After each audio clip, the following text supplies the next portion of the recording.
Magandang araw po mga kapuntos, at sa araw na ito po meron po akong tampok na video para sa inyo at sana ay magustuhan ninyo. Kaya sa mga bago pa po sa aming channel, please po don't forget to hit the subscribe button at ang notification bell para maging notified kayo sa bawat video na ilalabas ko sa channel na ito. At bilang kahilingan po ng punto por punto team at naway maintindihan po ninyo, sana po wag nyo pong i-skip yung mga ads sa aming mga video. Sa maliit na bagay na po na yan, malaking tulong po yan sa ating programa at sa ating ministry. Sana po maunawaan po ninyo. Maraming salamat po, kaya wag na po natin patagalin. Simulan na po natin.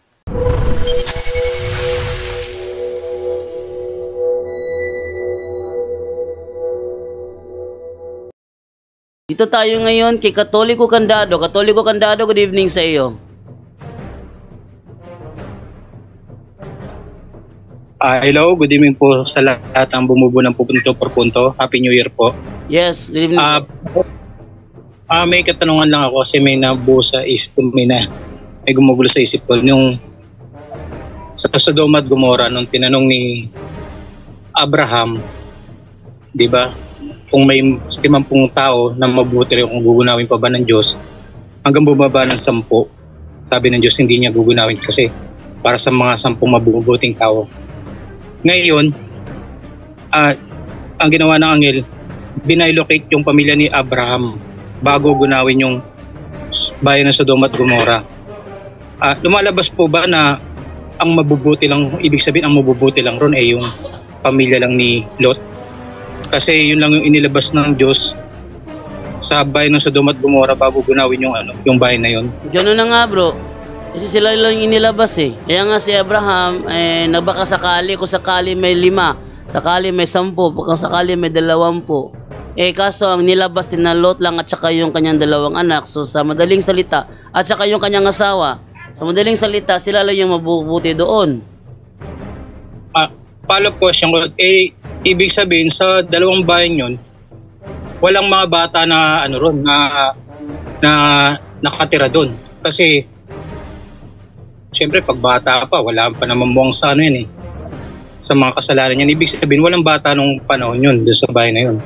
Malamang merong mga bata bro, at saka maybe yung mga bata sa kanila maaga pa lang natuto na ng hindi maganda na ugali. Para bang sa bahay natin, yung mga bata, kung yung mga matatanda nakatira palamura, yung mga bata ganun din magkikipalamura yun kasi yung mga ginagawa ng matanda ay tama sa paningin ng mga bata. Sakali na mayroong sanggol doon na nadamay, hindi ba sabi ni Abraham, kung sakali po may 10 mabubuti, susunugin mo ba yung Sodoma at Gomora? Sabi ng Panginoon, hindi, dahil sa 10 mabuti. Sabihin, alam na ng Diyos kung sino yung madadamay doon sa naturang Tingnan mo yung mga hayop, wala namang ginagawang masama yung hayop doon eh. Pero dahil sa sa consequence na nangyari, wala. Naisip ko kasi bro, yung sinabi ng Diyos ng kasi kung may bata ron, posibleng isama rin pag-bilocate yun. Kasi naisip ko, yung mga tao ron puro masasama gumagawa ng pakipagtalik sa kapwa lalaki, kapwa babae. Ibig sabihin, parang wala nang nabubong pro-life ron sa bahay na yun. Hindi na sila nakaka-produce ng pro-life dahil sa ginagawa nilang parehas pakipagtalik sa kapwa lalaki, kapwa babae. Parang halimbawa kunyari. Hindi lang ganun bro, hindi lang ganun. Sodoma at Gomora, free love yung sa kanila. Kahit sino, pwede mo yung partner. Kung lalaki, babae, nasa yun na yun. Ganun sa kanila doon. Sobra sila na puno ng kalaswaan.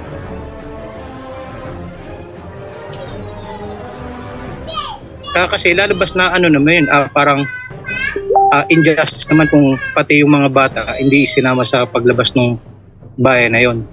Maliban na nga lang kung naisip ko, kung hindi na sila nakapag-produce ng pro-life, kasi bigla bang naisip ko paano nga kunyari ganyan sa Sodoma at Gomora, ang mga tao puro ganyan lalaki sa lalaki, babae sa babae.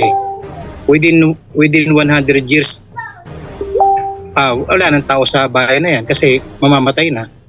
Wala nang nabubong pro-life. Ayun na nga bro, sa Na- kanila bro, lalaki sa lalaki, babae sa babae. But hindi lang yan.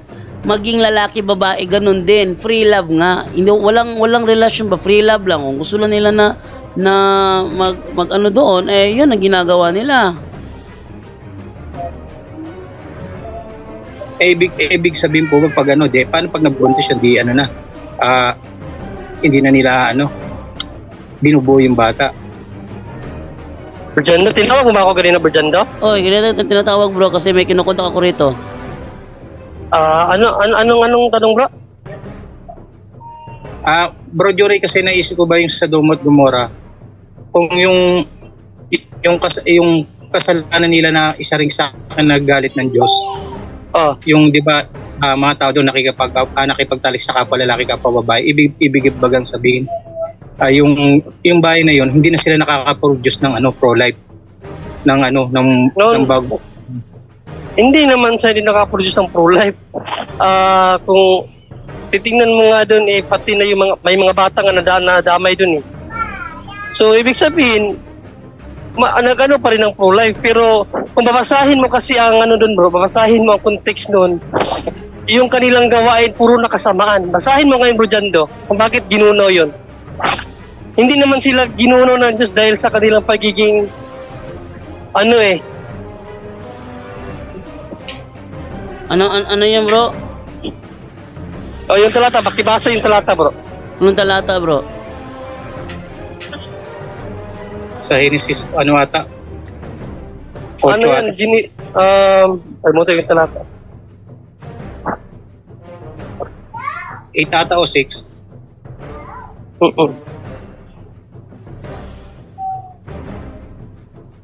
Kasi bro Jory, parang naisip ko ba naman, parang ano ba, parang unfair sa mga bata na hindi sinama ng anghel na i-bilocate sa labas.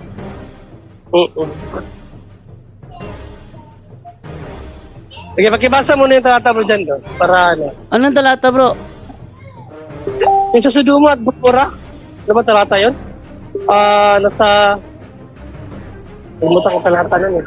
Sa Genesis 6 ata o 8, andun lang ata yun.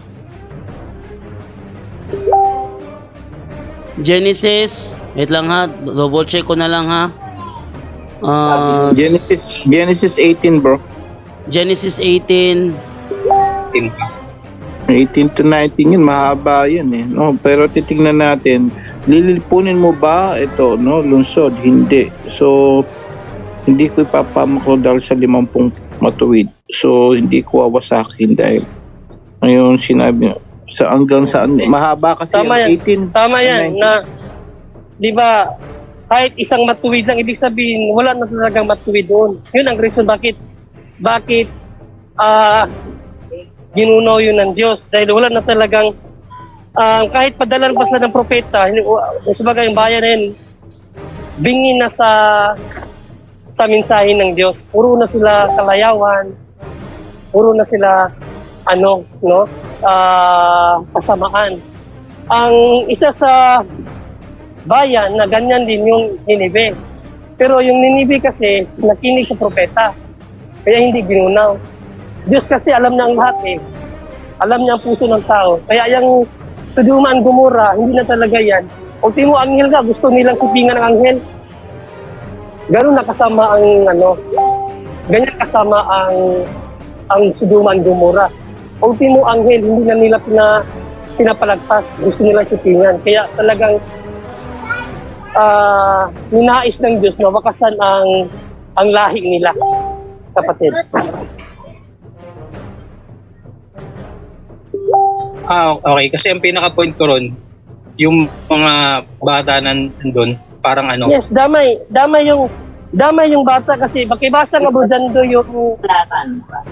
yung Exodo 20. 25. Ano yun? Exodo 25. Exodo 25? Oo. Okay, Exodo 25. Okay, ganito sinasabi. Huwag mo silang yuyukuran ni sasambahin sapagkat akong si Yahweh na iyong Diyos ay mapanibughuing Diyos. Ang kasalanan ng mga magulang ay isinisingil ko sa kanilang mga anak hanggang sa ikatlo at ikaapat na saninlahi. Oh. Damay talaga mga bata dito. Okay. Nagit ko na.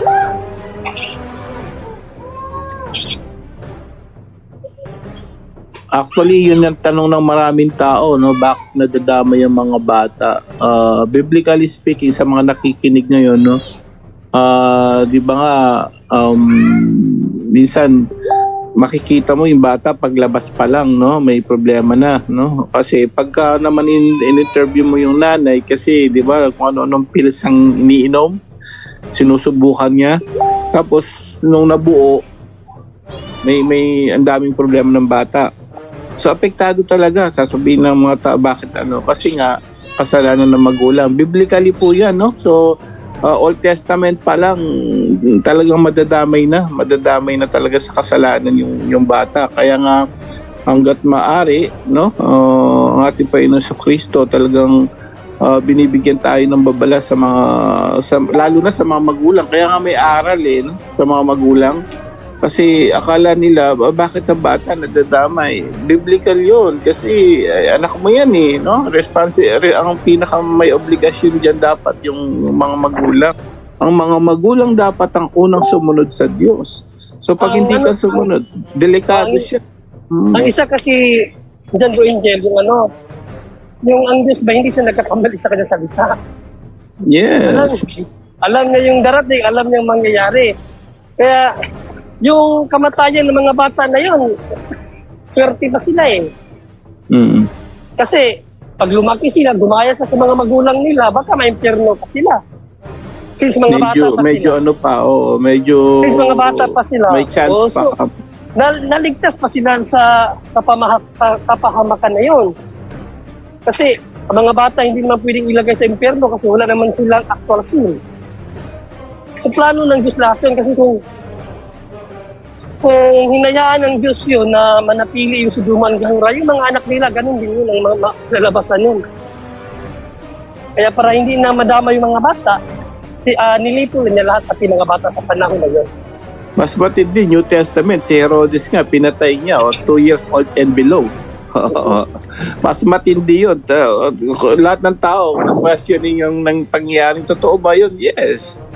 No, kagustuhan ba ng Diyos? Na-allow na ng Diyos yun kasi lalo na mga bata, no? Mas malaking chance nila kasi nga wala pang mga actual sin yan. So, kaya kung babasahin kasi natin yung talata talaga doon, kaya nililipos lang ng Diyos dahil sa kasamaan nila, hindi naman sa pagiging nila homosexual lang yung bading karamihan sa kanila doon, halos lahat yata bading. May nabasa pa akong komentary, pati mga bata nga doon na may isip na, pumapatol na rin ng ganun. Kasi siyempre anong nakikita ng bata, yun ang ginagawa. May komentary na ganyan. Kaya, doon nilipol ng Diyos. Kasi alam ng Diyos na hindi na sila nakikinig Pero tingnan mo yung Ninive. Ang Ninive, wala namang pinagkaiba yung Ninive Marami ding doon sa Ninive, pero bakit hindi sila ginuno ng Diyos? Kasi nakinig sila sa propeta. Okay po, malinaw na. Kasi biglang napaisip ako dahil sa may usapan ngayon na na tungkol dyan sa ni Pope Francis. Biglang napaisip ako na how about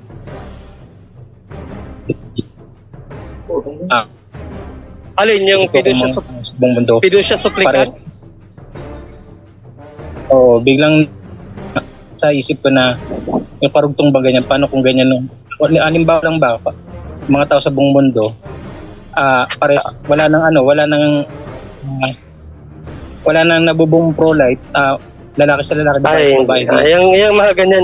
Yung mga ganyan bro, hypothetical yan, hindi na dapat sagutin yan kasi based lang yan sa isip mo lang yan, hindi naman yan sa realidad. Naisip ko ba bro na baka yung isang dahilan doon sa Sodom at Gomorrah, isang dahilan kaya nagalit ng Diyos dahil hindi na sila nakakabuo ng pro-life. Yun ba? Napaisip lang, gumulob lang ba sa isip ko? Hindi, nakakabuo pa rin yun sila ng pro-life kung gugustuhin nila. Pero ang ano kasi doon, ginuno sila, hindi dahil sa hindi sila makabuo ng pro-life, kundi dahil sa kanilang kasamaan. Malinaw yung sinabi yan doon, mababasa mo yan doon. Kaya sila ginuno dahil sa kanilang kasamaan. 1820 nga, Bro Jando. Basahin mga Bro Jando. 1820. Bakit gugunawin ni Lord yun? Genesis chapter 18 verse 20, Bro Jando. Okay. Tapos na ba? Bro Jando. Yes. Genesis chapter 18 verse 20. Kung bakit gugunawin lang? Genesis chapter 18 verse 20. 20. Okay, ito sinasabi sa Genesis 18:20. Ayan. Kaya't sinabi ni Yahweh, katakot-takot na ang sumbong sa akin laban sa Sodoma at Gomora, at napakalaki ng kanilang kasalanan. So, hindi lang naman yung pakikipagtalik yan, bro, no? So, marami yan. Maraming mga iba't ibang kasalanan naman yung mga, hindi naman dahil lang dyan. Napakarami pang kasalanan ng tao. Kahit ngayon, alam naman natin, lahat ng nag-ano ngayon, iniisip nila, ano ba kasalanan ko, hindi nila alam. Nagkakaisip ang tao sa isip pa lang, di ba? Sa salita. Lalo na sa gawa. Tapos may kasalanan pang pagkukulang. So, hindi lang yun sa gawa yun yung pagtalik yan fornication yun, no? At saka yung homosexuality.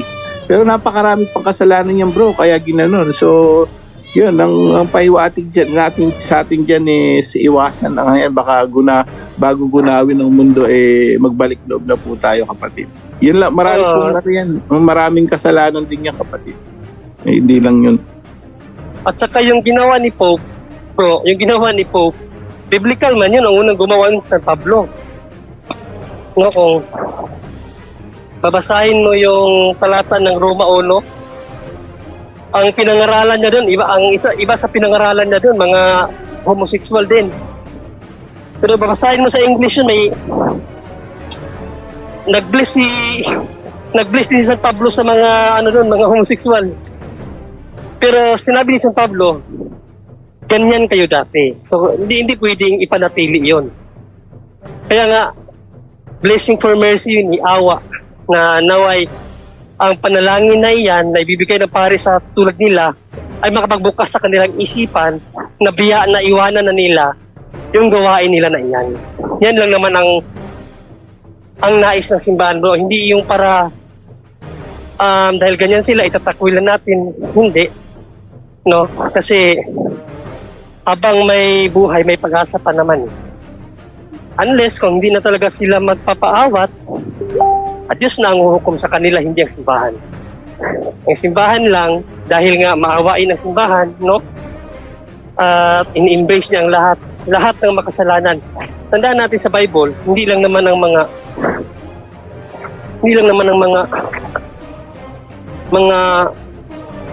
mga homosexual lang hindi pwede sa langit. Basahin mga Bro Jando ang unang Korinto 6:9, Bro Jando, kung ano pa ang mga hindi pwede sa langit. Bro Jando? Yes, ito pala, bro. Unang Korinto 6:9-10. 6:9 hanggang 10. Ang sabi ganito: hindi ba ninyo alam na ang mga makasalanan ay walang bahagi sa kaharian ng Diyos? Huwag ninyong dayain ang inyong sarili. Ang mga nakikiapid, sumasamba sa Diyos-Diyosan, nangangalunya, nakikipagtalik sa kapwa lalaki o kapwa babae, nagnanakaw, sakim, naglalasing, nanlalait ng kapwa o nandaraya ay walang bahagi sa kaharian ng Diyos. All that vices are not allowed to enter heaven. Pero bakit tayo na-focus doon sa homosexuality lang? Ibig sabihin, tinitingnan natin ang kasalanan nila, hindi natin tinitingnan yung mga kasalanan natin. So that is bias. Pero sa paningin ng Diyos, lahat tayo, lahat tayo, kinakailangan ang blessing for mercy na ginagawa ng simbahan, kapatid. Magandang idagdag natin yan, Galatia, sa mga nakikinig ngayon, no? At least napag-usapan yung kasalanan. Magandang idagdag natin 5, bro, at Galatia 5 nga, bro, 19, 20, 21. Para sa ano ba kasalanan pa ang dahilan, no? Okay, Galatia 5:19 hanggang 21. Ito naman. Hindi makakaila ang mga gawa ng laman, pakikiapid, kahalayan at kalaswaan, pagsamba sa Diyos-Diyosan, pangkukulam, pagkapuot, pag-aaway-away, pagsiselos, pagkagalit at kasakiman, pagkakampi-kampi at pagkakabahabahagi, pagkainggit, pagpatay, paglalasing, walang habas na pagsasaya at iba pang katulad nito. Muli ko kayong binabalaan na gumagawa ng mga ito ay hindi magkakaroon ng bahagi sa kaharian ng Diyos. Napakaraming kasalanan niya, bro. Pero pa nga yung sabi ni Jesus, yung magsabing ulul ka, no? Yung mga magmumura. Yung sa salita pa lamang, 12:36 ng Mateo, sabi ni Jesus, sa salita din, no? Pati yung kapag hindi ka tumulong sa kapwa, no? Sa lahat na nakikinig ngayon, di ba? Sabi niya sa Mateo 25, sabi ni Jesus, ang pinagkaitan nyo, no? Ng tulong, no? Sa kapwa, ito mga hindi tumutulong, ay ginawa niyo sa akin. Napakarami niyang kapatid. So hindi lang yung kahalayan o homosexual yung kapatid, no? So lahat po na nakikinig ngayon, sana sabi nga sa huling araw ng buhay natin, huhukuman tayo sa salita niya. Ayan po yung mga salita ng Diyos, no? Lahat po yan, yung mga nakalagay ngayon sa Biblia at sa lahat ng mga utos niya, sana pag dinayan natin, tanggalin na yan. Although hindi ganun kadali, dahan-dahan, pero try our best. Kasi dyan tayo hukuman, kapatid, no?